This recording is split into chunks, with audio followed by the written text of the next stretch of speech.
నమస్తే, welcome to dot news. నేను అనుష. జనసేన అధినేత Pawan Kalyan lorry local permit తీసుకుంది. వారాహి పేరుతో తయారు చేయించుకున్న పెద్ద లారీ మీద పర్యటిస్తూ జనసేన కార్యకర్తలకు ప్రచారం చేయబోతున్నారు పవన్. అయితే పవన్ లారీ కేవలం జనసేన అభ్యర్థులు పోటీ చేస్తున్న నియోజకవర్గాలకు మాత్రమే వెళుతుంది. టీడీపీ అభ్యర్థులున్న సెగ్మెంట్లలో తిరిగేందుకు పవన్ లారీకి పర్మిషన్ ఇవ్వలేదా? పవన్ బరిలో నిలుస్తానంటున్న పిఠాపురంలోనే 20 రోజుల పాటు వారాహి తిరుగుతుందట. సగం రోజులు పిఠాపురంలోనే. మరి పవన్ రాష్ట్రమంతా ఎందుకు పర్యటించడం లేదు? What's the story? పార్టీ అగ్రనేతలు ఎవ్వరూ కూడా సొంత నియోజకవర్గాల్లో ఎన్నికల ప్రచారాన్ని లైట్ తీసుకుంటారు. ఒకసారి వెళ్ళొస్తారు. మిగిలిన ప్రచార వ్యవహారాలన్నీ స్థానికంగా ఉన్న నాయకులే చూసుకుంటారు.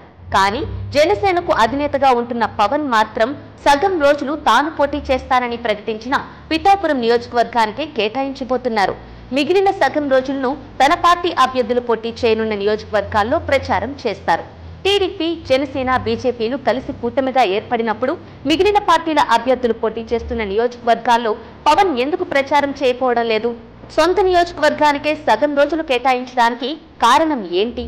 పవన్ కళ్యాణ్ వ్యవహరిస్తున్న తీరుతో ఆయన ఎవరిపైన అయితే నమ్మకం పెట్టుకున్నారో వారంతా తీవ్ర అసంతృప్తితో ఉన్నారు. కాపు సామాజిక వర్గం ఓట్లు భారీగా ఉన్నందునే వెతికి పిఠాపురం నియోజకవర్గాన్ని పవన్ ఎంచుకున్నారు.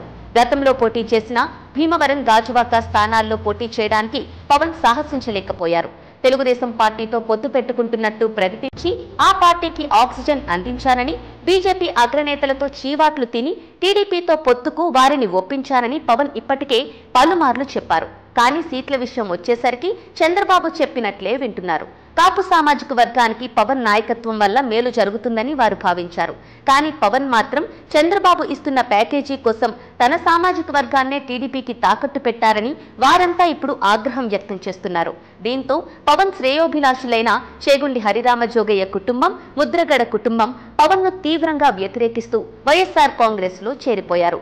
వంగవీటి రంగాను హత్య చేసిన నాయకుల ఆధ్వర్యంలోని టీడీపీకి పవన్ కళ్యాణ్ ఊడిగం చేయడాన్ని కాపు నేతలు సహించలేకపోతున్నారు. పైగా ఎప్పుడు ఏమి మాట్లాడతాడో, ఎలా మాట్లాడతాడో ఆయనకే తెలియని పవన్ నాయకత్వం మీద అందరికీ నమ్మకాలు పోతున్నాయి.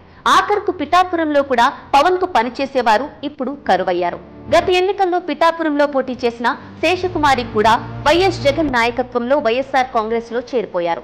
స్థానికంగా కూడా పలువురు నేతలు వైఎస్ఆర్సీపీ అభ్యర్థి వంగా గీత ఆధ్వర్యంలో ఫ్యాన్ కిందకు చేరిపోతున్నారు.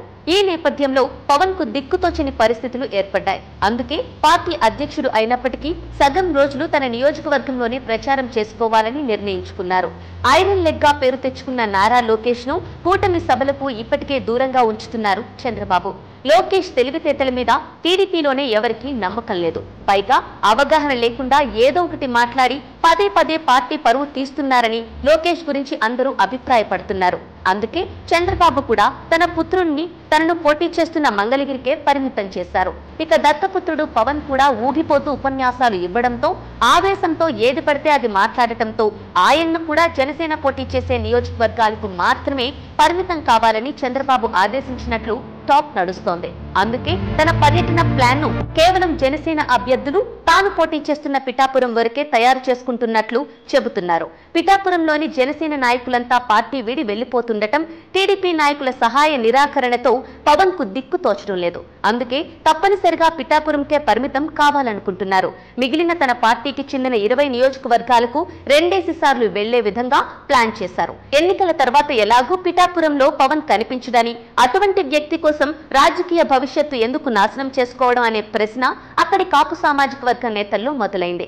అందుకే పవన్ కు పని చేయడానికి ఎవరూ ఉత్సాహం చూపించడం లేదు. మొత్తం మీద పవన్ కు ఇవే ఆఖరు ఎన్నికలనే టాక్ బాగా వినిపిస్తోంది. Please subscribe dot news.